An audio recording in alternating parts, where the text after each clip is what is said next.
નમસ્કાર મિત્રો, હાલ ઈ કેવાયસીની કામગીરી ચાલી રહી છે અને મોબાઈલ એપથી જ્યારે આપણે ઈ કેવાયસી કરીએ છીએ ત્યારે આપણે એક ફોન દ્વારા એક જ રેશન કાર્ડને અપડેટ કરી શકીએ છીએ।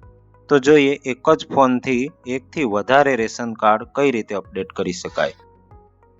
અહીં જ્યારે માય રેશન એપથી આપણે રેશન કાર્ડને અપડેટ કરીએ છીએ ત્યારે એકવાર તમે જો કોઈ રેશન કાર્ડ નંબર અહીં નાખ્યો હશે તો એને આપણે ચેન્જ કરી શકતા નથી અને જ્યારે આપણે બીજો રેશન કાર્ડ અપડેટ કરવો હોય તો એને આપણે કઈ રીતે કરવું તે જોઈએ। તો 3 ડોટ જે દેખાય છે એની ઉપર આપણે જ્યારે ટચ કરીશું, બહાર નીકળો અથવા લોગ આઉટનું જે ઓપ્શન છે એની ઉપર આપણે ટચ કરીશું એટલે આપણે આ એપ્લિકેશનમાંથી લોગ આઉટ થઈ જઈશું।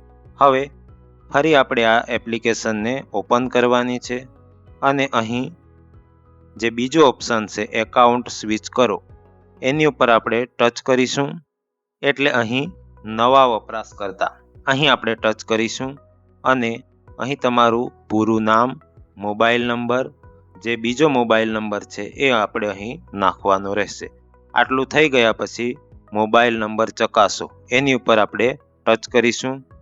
જે નંબર તમે નાખ્યો હશે એની ઉપર એક ઓટીપી આવશે, એ ઓટીપી આપણે અહીં નાખીશું અને મારી નોંધણી કરો આ ઓપ્શન પર જ્યારે આપણે ટચ કરીશું ત્યારે અહીં બતાવશે કે તમે સફળતાપૂર્વક રજીસ્ટર થયા છો।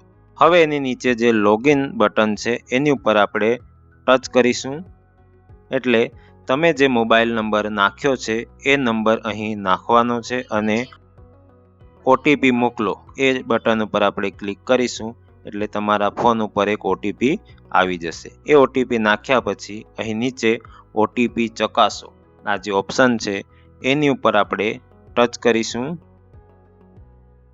એટલે તમને 4 અંકનો પિન જનરેટ કરવા કહેશે। એ તમે કોઈ પણ 4 અંકનો પિન જનરેટ કરી શકો છો। આ 4 અંકનો પિન જનરેટ થઈ ગયા પછી તમે અહીં લોગિન થઈ શકો છો। લોગિન થઈ ગયા પછી અહીં આધાર ઈ કેવાયસી આ જે ઓપ્શન છે એની ઉપર આપણે ટચ કરીશું અને નીચે અહીં કાર્ડની વિગતો મેળવો એ ઓપ્શન પર આપણે જ્યારે ટચ કરીશું ત્યારે અહીં એક નવો ઓપ્શન ખુલશે કે તમારું રેશન કાર્ડ પ્રોફાઇલ સાથે લિંક નથી અને તમે તમારું રેશન કાર્ડ લિંક કરો એની ઉપર જ્યારે આપણે ટચ કરીશું તો અહીં તમને રેશન કાર્ડ લિંક કરવા કહેશે। તમારે રેશન કાર્ડ અને આધાર કાર્ડના છેલ્લા 4 અંક જે છે એ તમારે અહીં નાખવાના રહેશે। એ નાખીને જેવું તમે તમારું રેશન કાર્ડ લિંક કરો એની ઉપર ટચ કરશો એટલે તમારું રેશન કાર્ડ જે છે એ લિંક થઈ જશે અને તમારા રેશન કાર્ડમાં જેટલા પણ સભ્યો છે એની બધી વિગતો જે છે એમાં બતાવશે અને પછી તમે એનું આધાર ઈ કેવાયસી કરી શકો છો। તો બસ આજે આટલું જ।